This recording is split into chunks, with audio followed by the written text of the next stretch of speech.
Video 2, the daily diary entry. Well, now the real fun begins.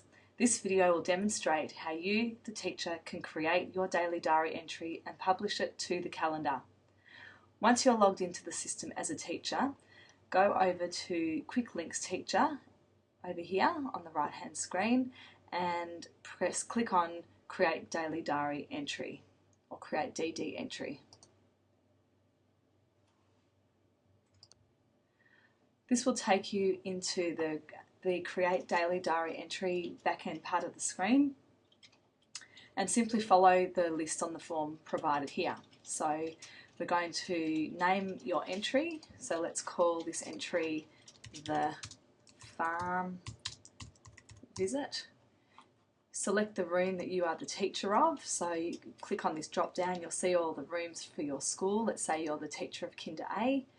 Date your entry. You'll see it automatically goes to the date, which is today's date is September the 13th. So I'll click on September 13th. You'll see here there's an area to enter your documentation. This allows you to enter any documentation about the entry that you want your parents to view.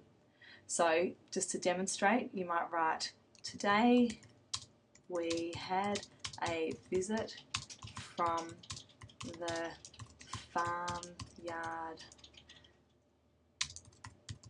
friends. You see I just put in an extra S, and it actually also underlines and notices that there's a spelling mistake. If I right click on my mouse, I will find the correct spelling for that.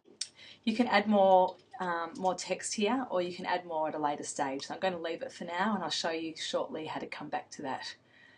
So the next step is to select your images. So this is where you are going to go and choose your file.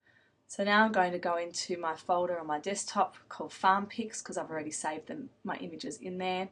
Click on the folder and I'm going to go and select the first image that I want to insert and I click Upload. Okay, and you'll see here there is a description box and you can describe your picture if you want to, or you can leave this blank. But let's say we might say the chickens were a big hit. Let's say now we want to add some more images. We just click Add Another Item. And in fact what we can do is, if we know we've got about 4 or 5 pictures we want to put in, we can just keep going, add another item, and again that would enable me to put all 4 pictures in. I go back to Choose File, select the next picture, I can choose the next file, select the next picture and choose again, select another picture, and then just simply press Upload, Upload and Upload.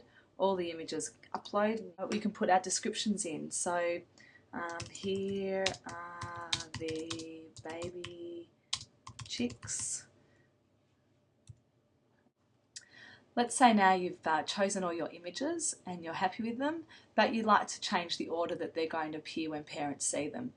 All you do is click on the little arrows that are next to the pictures and just drag and drop, and it swaps the images around. So now let's say we want to put the baby chicks up the top before the big chickens. So that makes a little bit more sense, and just move it around using the arrows provided. If there's a picture there that you actually don't want to keep anymore, you just simply press Remove and it's gone. So now we've saved our back-end information and we want to go into the next stage, which is the design screen. So we click on Design. Once the page is opened up, you'll notice a few key things. Here's your title that we put in, the farm visit, the date, which is the 13th of the 9th, 2010, which we put in the previous screen. Our images are here and we can scroll through them by clicking on the arrow, and they're in the order that we put them in.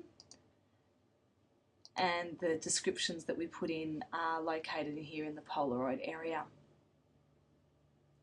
To design your backgrounds and to design your page, you go to these little tabs down the bottom. So you'll see there's one that says Background, Photo Decoration, Fonts and Documentation.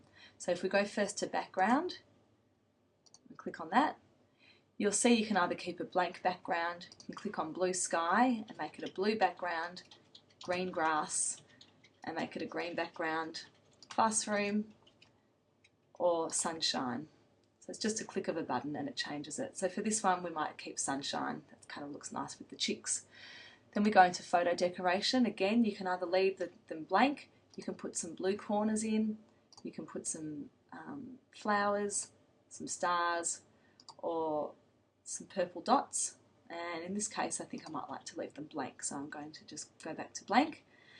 We go into the fonts and you'll see there are just a small amount of fonts, so not to spend too much time choosing fonts, we're going to go Comic Sans, and you can choose the colour. Let's say we want it to be blue, our text to be blue.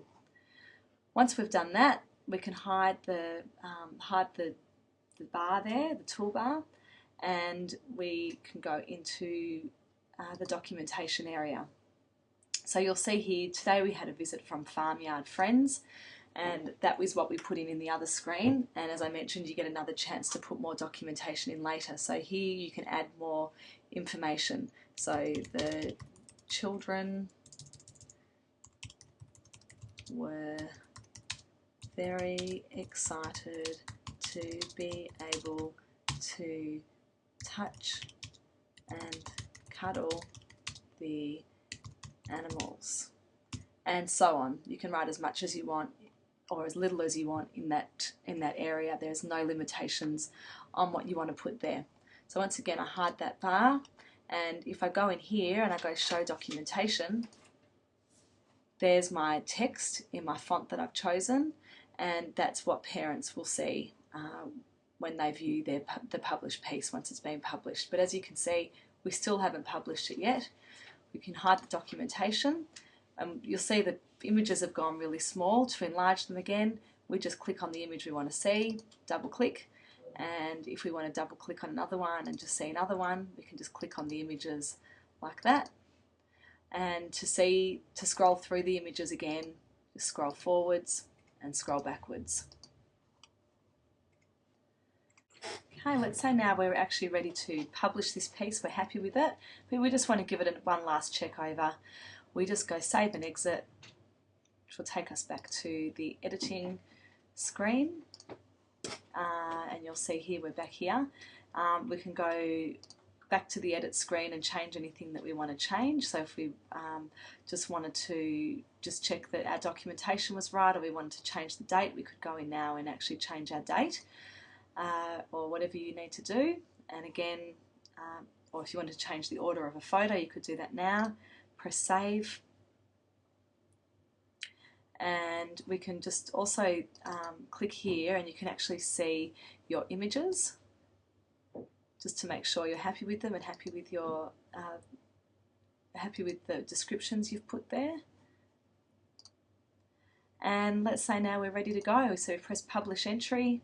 It's going to ask us to please check the box published to confirm it, and we press submit.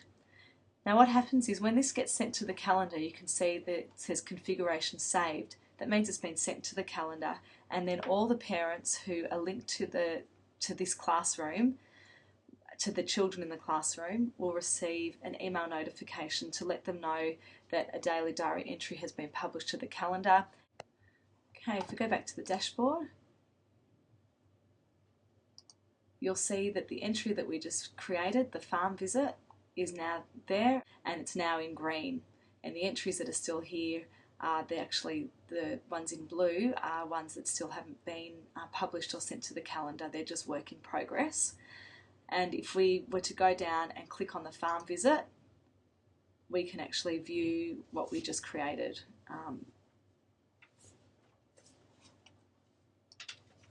And there's the presentation. And if we actually did want to make any changes now, we actually can still make some changes. If you decide, oh, I really don't like that background, I wanted to use that one, we can actually change that, and parents will see the changes that we've made. So we just save and exit. You've now completed stage 2 of the Daily Diary online training and should have an understanding of how to create, design and publish to the calendar. The next video will demonstrate how to edit, remove or delete a page from the calendar.